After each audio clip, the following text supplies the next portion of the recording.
김장영과 달고기. 정답! 우리 우리 토론에서는 어떤 주장들이 또 있었나요? 네, 첫 번째 주장은요. 그러니까 이들이 시설에 있었다면 사망하지 않았을 거다라는 주장이었습니다. 근데 요즘에도 이런 말을 쓰는지 모르겠는데요. 그 주장은 정말 뇌피셜에 불과한 뇌피셜. 주장이다라고 네, 말씀드리고 싶습니다. 그러니까 정확한 근거가 존재하지 않고요. 그러니까 장애인의 사망률에 대해서 시설거주 장애인 그리고 자립해서 살고 있는 장애인에 대해서 비교하는 데이터 자체가 지금 존재하지 않거든요. 거주시설에 입소해 있는 장애인 연간 사망자 수가 매년 발표가 돼요. 근데 2021년에는 226명이었고요. 근데 2022년에는 359명으로 증가했거든요. 이거 몇 퍼센트 증가한 거죠? 제가 좀 이따가 AI한테 한번 물어볼게요. 네, 이 증가율이 엄청나고요. 네. 그 다음에 사실 2021년에 그 최희영 의원이 발표한 자료에 의하면 16년부터 2021년까지 장애인 거주시설에서 살던 사람이 그 사망한 사람들 중에 61%가 발달장애인이었습니다. 네, 그랬고요. 그다음에 사망자 중에서도 그러니까 채 50세를 넘기지 못한 만 49세 미만이 전체의 55%가 넘었고요. 와, 그다음에 20, 30대의 숫자도 적지 않았는데 네. 그 숫자가 32%에 달했거든요. 와. 사실 이 통계를 보면은 그러니까 그들의 숫자 논리에 의하면 네. 이 퍼센테이지는 어떻게 설명할 거냐라고 저희가 반문해야 되는 때죠. 국민권익위원회가 오히려 이런 사망 데이터에 대해서 정확한 비교를 하거나 아니면은 이렇게 발표되는 사망 데이터가 원인은 정확하게 나오지 않거든요. 그래서 오히려 이런 사망 사건에 대해서 조사해야 되는 게 이 본질이 아닌가라는 생각을 합니다. 야, 조금 명쾌해지네요. 예. 기존에 나와 있는 시설 내에서의 사망 사건에 대해서는 아무것도 모르는 어떻게 죽었는지, 왜 죽었는지. 그렇죠. 그러면 시설에서는 사람이 사망한 일이 없는가? 이런 것들이 좀 같이 비교되면 좀 더 객관적이라고 할 수 있겠죠. 그죠? 네, 그 토론회에서 두 번째로 주장된 거는요. 발달장애인의 탈시설 그 자체가 인권 침해고 위법이다라는 주장이 있었습니다. 여기에 대해서 어떻게 생각하시나요? 발달장애인 능력도 없는데 어떻게 탈시설 합니까? 안 그래요? 범씨는 어떻게 생각하세요? 전 그렇지 않다고 생각을 합니다. 저랑 또 생각을 달리하시네. 왜냐하면 지역사회에서 발달장애인들이 충분히 살 수 있도록 네네. 서비스를 지원을 한다면 충분히 살 수 있다고 생각을 하고 네. 시설 자체가 인권 침해라고 생각을 하고 발달장애인뿐만이 아니고 모든 장애인들이 이 서비스를 제대로만 받을 수 있으면 충분히 비장애인과 함께 어우러져서 행복하게 살 수 있지 않을까라고 생각을 합니다. 네. 시설에 사는 것 자체가 인권 침해다라고 이제 견해를 밝혀주셨는데 유엔에서는 유엔 장애인 권리 협약 그리고 탈시설 가이드라인 또 뭐 일반 논평에서도 장애인을 시설에 수용하는 그 자체가 장애인에 대한 폭력이자 국가적인 폭력이다라고 이야기를 하고 있거든요.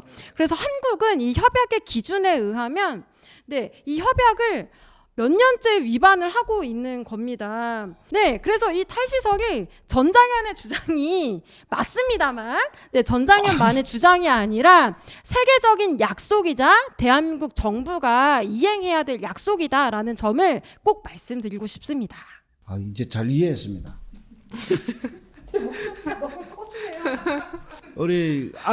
우리 사회자님이 하도 똑같은 이야기를 매번 하니까 많이 화가 날 수밖에 없어요.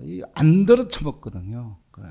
이런 이야기를 계속 하고 있는 거예요. 그런데 권익위원회는 쌩까시고 서울시는 무책임하고 그리고 갈라치고 그리고 조선일보는 소설 쓰고 계시고 이 상황에 대해서 목소리가 안 높아갈 수가 있겠습니까?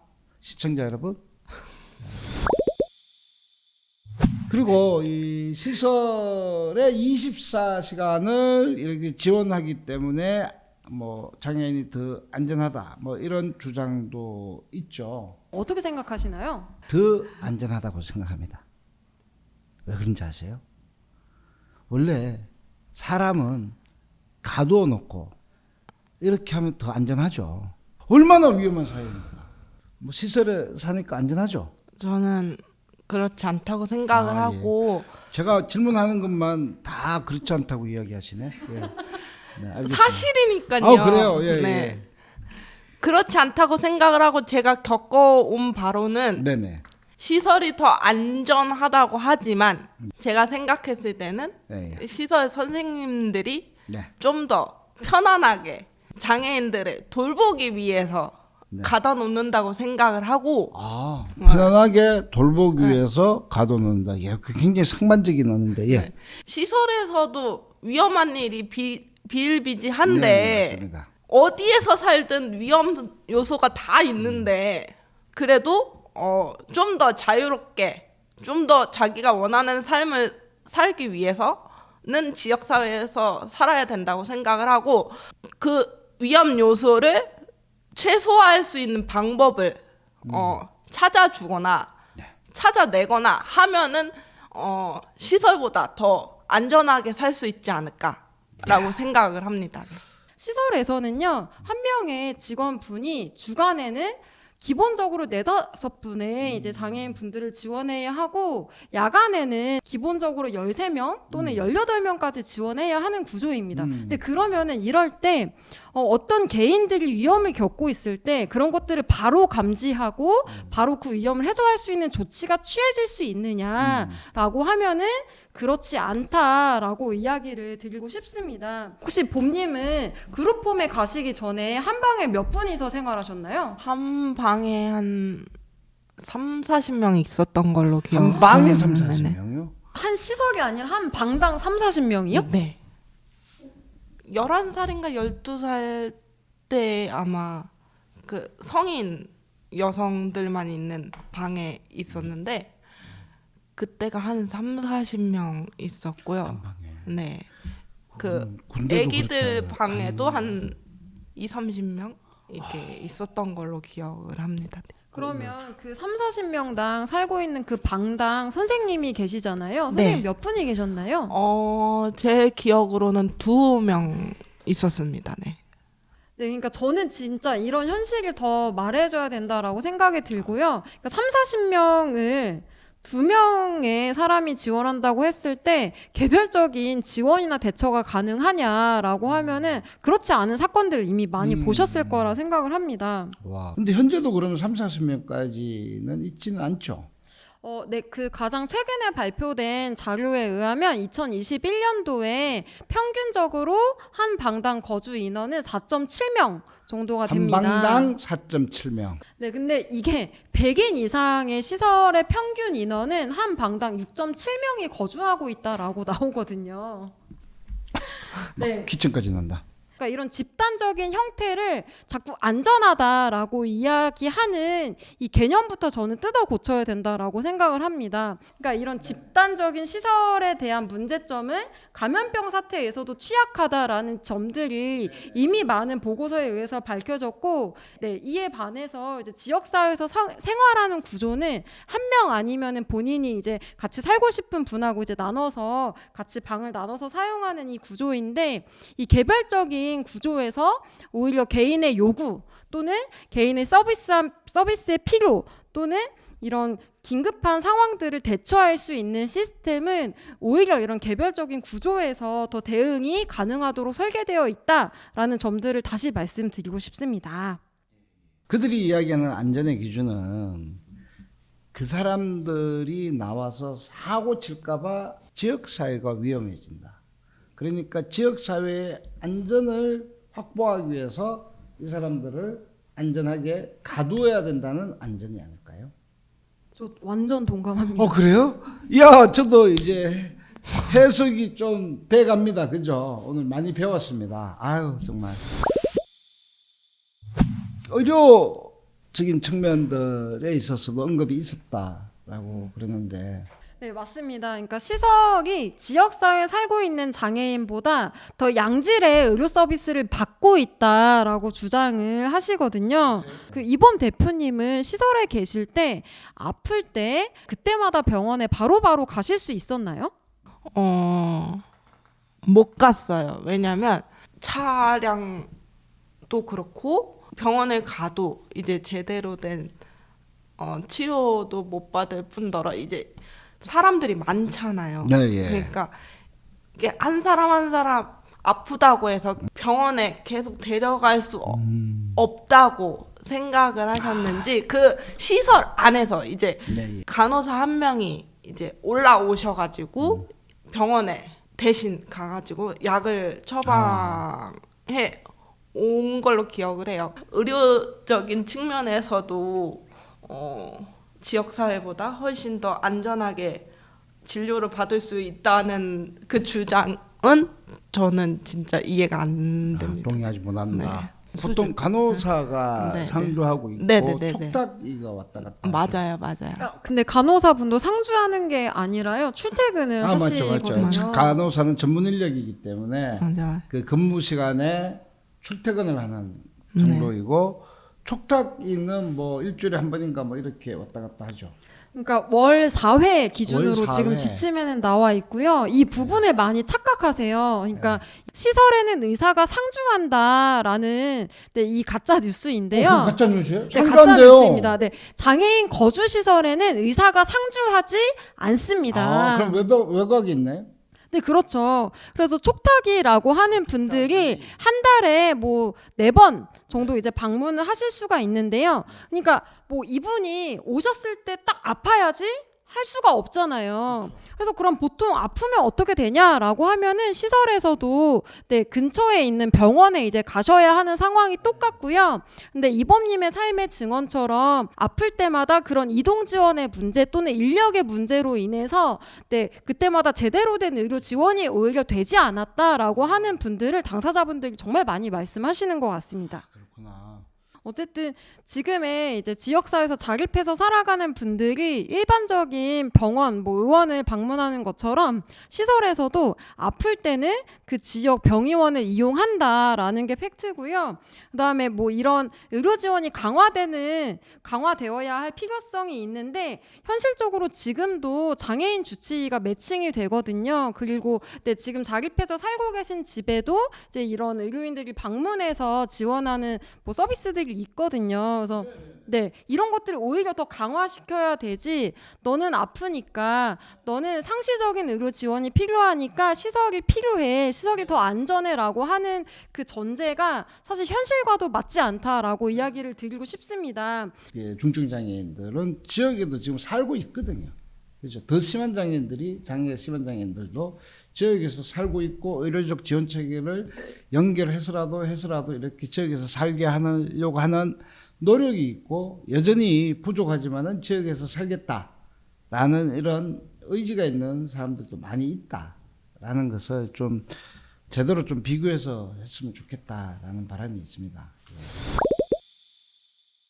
바로 살펴볼 주장은 이런 겁니다. 그러니까 장애인이 자립하는 절차에 전문가의 판단이 전무하다. 그래서 이 전문가의 판단에 따라서 장애인이 자립할 수 있냐 없냐가 결정되어야 한다라는 주장을 하셨습니다. 그리고 그건 타당한 것 같은데요? 아니 그렇잖아요. 장애인이 뭐 안다고 그렇게 다 제가 말 잘못한 건가요? 지금 이렇게 탈시설한 당사자 앞에서 계속 이렇게 주장하셔도 괜찮겠습니까? 아니요, 저게 조금 하여튼 뭐 저는 타당한 것 같아요. 아니라고 생각합니다. 맨날 내만 이야기하면 아니래. 아우 진짜. 생각을 해보세요. 예. 아니 말이 안 나오네. 말이 안 나와요. 뭐 말은 하세요. 뭐. 모든 장애인들이 자유롭게 살고 지역사회에서 살고 싶어 하는데 네네. 장애인들이 지역사회에서 살 수 있는 선택권을 박탈하는 거라고 생각을 하고 선택권을 박탈한다. 네. 그리고 지역사회가 저는 시설보다도 더 행복하다고 생각을 하거든요. 행복함을 그 타인에 의해서 이게 판단이 된다는 게 저는 진짜 어이가 없고 네. 저는 어쨌든 타인에 의해서 장애인들의 삶이 결정돼서는 안 된다고 생각을 합니다. 저도 이제 조금 깨달음이 왔습니다. 네. 개인의 행복과 불행은 다른 사람이 잣대로 이렇게 판단할 수 없다. 이런 뜻이죠. 네. 근데 저는 이범 대표님의 목소리를 우리 사회가 더 들어야 된다라는 입장인데요. 근데 여기서 또 반론을 하고 있는 문제는 이런 겁니다. 본인 의사 표현이 어려운 발달 장애인은 자립하면 안 돼라고 주장을 하고 있습니다. 장애인의 거주 이전을 제한할 목적으로 또는 장애인의 자립을 방해할 목적으로 이런 절차들을 활용하는 것 자체가 사실 위법하다라는 이야기를 좀 헌법에서도 이야기하고 있거든요. 헌법에도요? 네, 헌법에서도 보장하고 있는 거주 이전의 자유를 네, 분명하게 침해하고 있는 거고요. 자신의 의사를 표현할 수 없는 장애인일수록, 중증장애일수록 지역사회에 살아야 된다. 왜?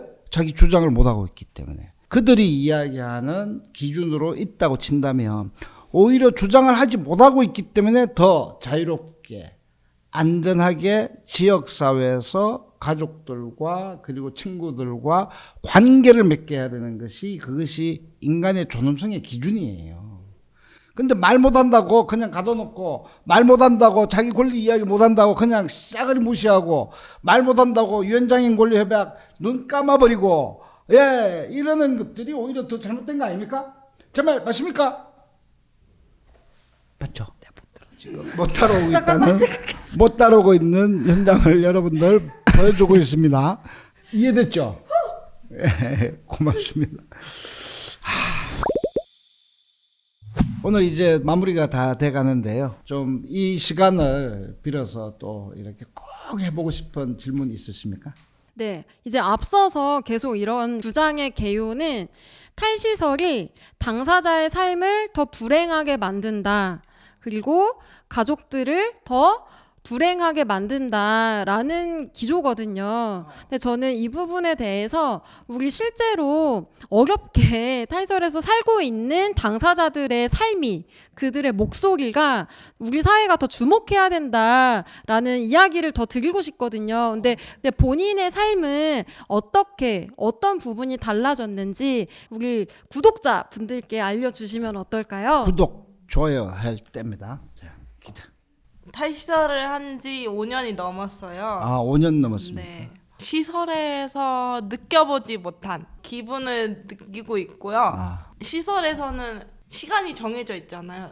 먹고 자고 이런 시간이. 네네. 근데 저는 이제 자립을 하면서 제일 하고 싶었던 것 중에 하나가 제가 먹고 싶을 때 먹고 먹고 싶을 때 자고 먹고. 싶을 때 자고 네. 막 친구 만나고 싶을 때 만나고 예. 이런 거였거든요. 그래서 집을 얻어놨는데 이제 집에는 거의 안 있고 이제 네. 친구들과 외박을 하고 친구들과 외박? 맛있는 거 먹고 그런 게 전 너무 행복했어요. 왜냐하면 시설에서 할 수 없었던 일들을 제 스스로 선택을 해서 이렇게 하나씩 해 나가는 게 저는 너무 행복했어요. 그리고 아플 때조차도 저는 행복했어요. 왜냐면 그 시설에 있을 때는 아픈 게 너무 싫었거든요. 제대로 된 치료도 못 받고 그랬는데 지역사회에서 살면서 제가 아프면은 뭐 주변 지인들의 도움도 받고 병원 진료도 제대로 받고 이런 부분에 있어서 아파도 행복하구나 라는 걸 좀 많이 느꼈고 시설에서 살 때보다 훨씬 더 내가 인간답게 살 수 있어서 너무 좋았다. 네네. 지금도 좋다라고 대답할 수 있을 것 같아요. 그래요. 우리 아라는 좀 공감이 되나요? 네. 눈물이 날 것 같은. 여러 얼굴들이 스쳐 생각이 아, 나네요. 예. 많은 이야기를 들었으니까 오히려 또 그들과 함께 이야기하기 위해서 탈시설 운동을 열심히 하고 있죠. 포기하지 마세요. 네. 국가권익위원회가 주도해가지고 서울시랑 짝짝꿍 해가지고 그것을 기레기 기자가 쓴 기사 때문에 오늘 이렇게 길게 이야기할 수 있는 또 기회를 또 가졌네요.